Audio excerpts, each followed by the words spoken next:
Dalam bahasa Sanskerta, Chiranjeevi berarti orang yang berumur panjang, Chiram berarti panjang, dan Jeevi berarti hidup. Kata ini juga dikenal sebagai Amaratwa atau keabadian. Dalam agama Hindu, 8 Chiranjeevi adalah 8 makhluk abadi yang hidup dari satu yuga ke yuga lainnya. Mereka akan hidup di bumi dan akan tetap hidup melalui Kali Yuga dan menunggu Satya Yuga berikutnya. Kedelapan Chiranjeevi dalam teks-teks agama Hindu adalah Mahabali, Maharishi Markandeya, Awatara Wisnu ke-6 Parashurama, Wibhishana, Hanuman, Vedavyasa, Kripacarya, dan Ashwatthama. 8 Chiranjeevi yang hidup abadi. Berikut nama-nama 8 Chiranjeevi yang dipercaya masih hidup melewati Kali Yuga dan menunggu kemunculan Kalki. Beberapa dari Chiranjeevi ini akan mengajarkan berbagai pengetahuan kepada awatara ke-10 Dewa Wisnu yaitu Kalki.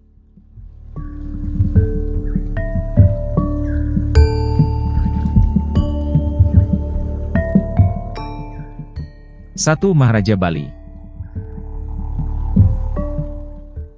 Cucu dari Prahlada dan anak dari Virocana. Negaranya dijalankan dengan damai dan makmur.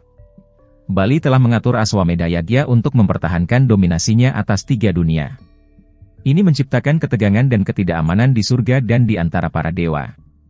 Akhirnya, Dewa Wisnu diminta untuk turun tangan atas permintaan para dewa. Wisnu datang sebagai Wamana di dekat Bali pada saat pemujaan dan meminta Bali untuk memberikan tanah. Wamana hanya meminta tanah yang bisa dia tutupi dengan 3 langkahnya. Wamana melintasi seluruh bumi dan surga dengan 2 langkahnya dan Bali mempersembahkan kepalanya sebagai pijakan pada langkah terakhir kepada Wamana. Senang dengan pengabdian Mahabali, Wamana juga memberkati Bali menjadi Indra selama periode Manu berikutnya yang dikenal sebagai Sawarni. Karena pengabdian Bali yang tanpa pamrih, dharma dan kata yang tak tergoyahkan, dia diberikan untuk mengunjungi negerinya 1 kali setiap tahun.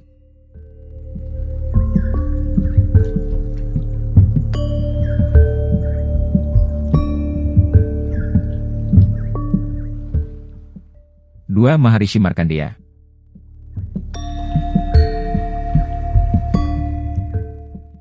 Maharishi Markandeya berasal dari klan Berigu.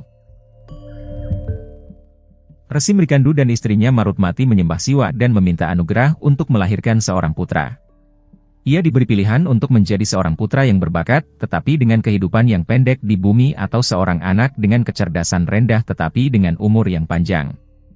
Resi Mrikandu memilih yang pertama dan diberkati dengan putra yang bernama Markandeya, seorang putra teladan yang ditakdirkan untuk mati pada usia 16 tahun.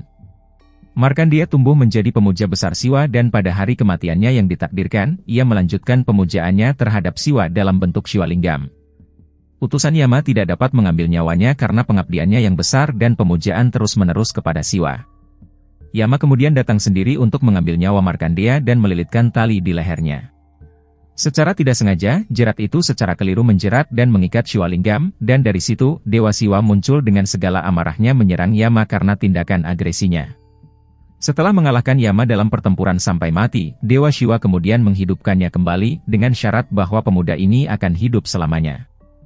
Untuk tindakan ini, Dewa Siwa setelah itu juga dikenal sebagai Kalantaka, dia yang mengakhiri kematian.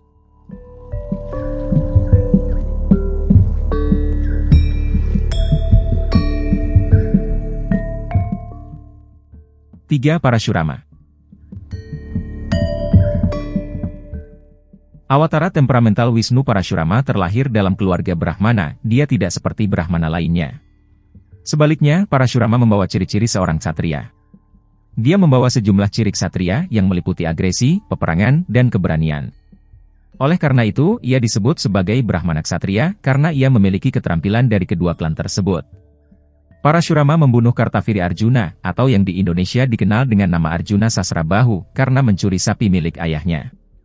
Setelah kematian ayahnya, Jamadagni, oleh putra dari Kartaviri Arjuna, dia membantai seluruh ksatria yang tersisa. Dalam Mahabharata, Parashurama adalah guru dari ksatria hebat Karna, Drona dan Bhisma.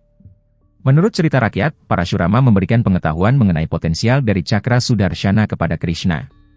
Dipercaya bahwa semboyan utama inkarnasi ke-6 Wisnu adalah membebaskan beban bumi dengan membunuh raja-raja berdosa dan tidak beragama yang melalaikan tugasnya. Kisah lain yang disebutkan dalam Kalki Purana meyakini bahwa Parashurama masih bersemayam di bumi. Parashurama akan menjadi guru dari Kalki yang akan menjadi awatara terakhir Dewa Wisnu.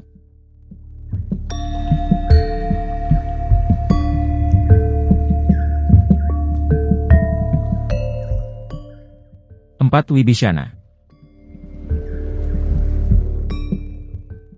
Wibishana adalah adik dari raksasa Raja Rahwana dari Lanka. Meskipun seorang raksasa, Wibishana memiliki karakter yang mulia dan menasihati Rahwana yang menculik Sita untuk mengembalikannya kepada suaminya Rama dengan segera. Ketika kakaknya tidak mendengarkan nasihatnya, Wibishana bergabung dengan pasukan Rama. Kemudian, saat Rama mengalahkan Rahwana, Rama menobatkan Wibishana sebagai Raja Lanka. Di akhir awatara Rama, Dewa Wisnu memerintahkan Wibishana untuk tinggal di bumi, melayani orang-orang dan membimbing mereka ke jalan kebenaran dan dharma. Karenanya, Wibishana dianggap sebagai salah satu dari 8 orang yang hidup abadi atau Ciranjiwi.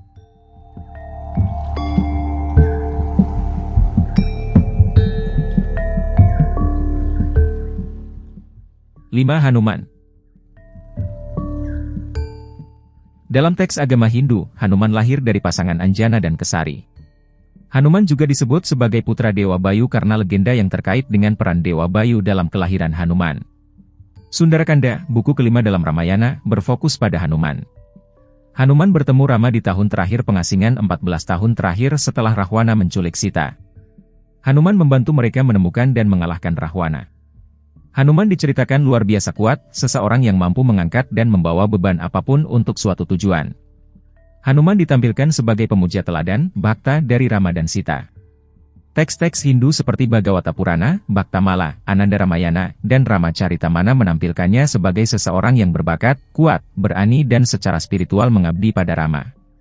Beberapa versi Ramayana menyatakan bahwa menjelang akhir mereka, tepat sebelum Rama dan Lakshmana wafat, Hanuman diberkati untuk menjadi abadi.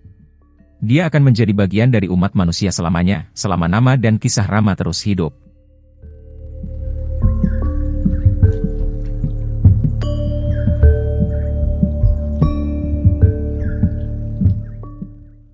6. Vedavyasa. Vedavyasa juga dianggap sebagai salah satu dari 8 Ciranjiwi yang masih ada menurut kepercayaan Hindu. Vedavyasa merupakan penulis dari kitab Mahabharata dan mengelompokkan Veda menjadi 4 bagian. Vedavyasa mewakili kebijaksanaan, kecerdasan dan visi. Dia merupakan putra dari Maharsi Parasara dan Satyawati. Konon ia merupakan perluasan dari Dewa Wisnu yang datang di 2 parayuga untuk menjadikan semua ilmu Veda tersedia dalam bentuk tertulis. Pada saat itu, Veda masih dalam bentuk lisan. Ia adalah putra Satyawati, putri nelayan Dusyaraja, dan pertapa pengembara Parashara.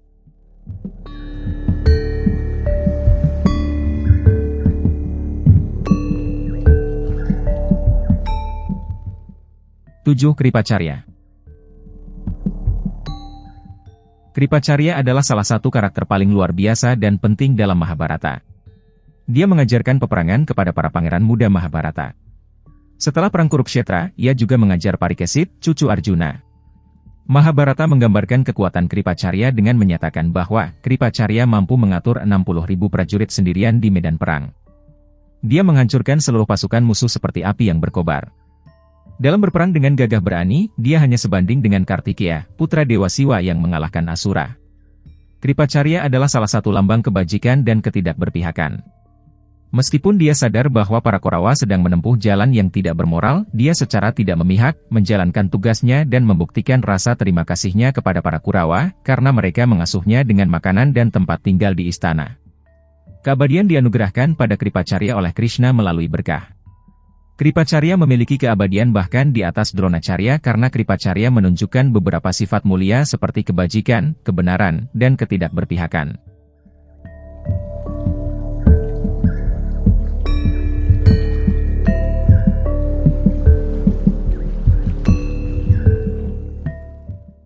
Delapan. Ashwatthama. Ashwatthama dianggap sebagai awatara dari salah satu dari 11 Rudra dan salah satu dari 7 Ciranjiwi. Bersama dengan paman dari pihak ibunya Kripacarya, Ashwatthama diyakini sebagai orang yang selamat dari perang Kurukshetra. Ashwatthama adalah putra Dronacarya dan Kripi. Drona melakukan brata selama bertahun-tahun untuk menyenangkan Dewa Siwa untuk mendapatkan seorang putra yang memiliki keberanian yang sama dengan Dewa Siwa. Terlahir sebagai seorang Ciranjiwi, Ashwatthama lahir dengan permata di dahinya yang memberinya kekuasaan atas semua makhluk hidup yang lebih rendah dari manusia. Permata itu melindunginya dari kelaparan, haus, dan kelelahan. Sri Krishna mengutuknya setelah dia membunuh putra Drupadi dan mencoba membunuh Parikesit yang masih di dalam kandungan. Sri Krishna mengutuknya akan terus hidup dalam penderitaan tanpa cinta dan kehormatan. Dia akan terasing dari kehidupan manusia hingga akhir Kali Yuga. Di akhir Kali Yuga, Ashwatthama akan bertemu dengan Kalki, awatara ke-10 Dewa Wisnu.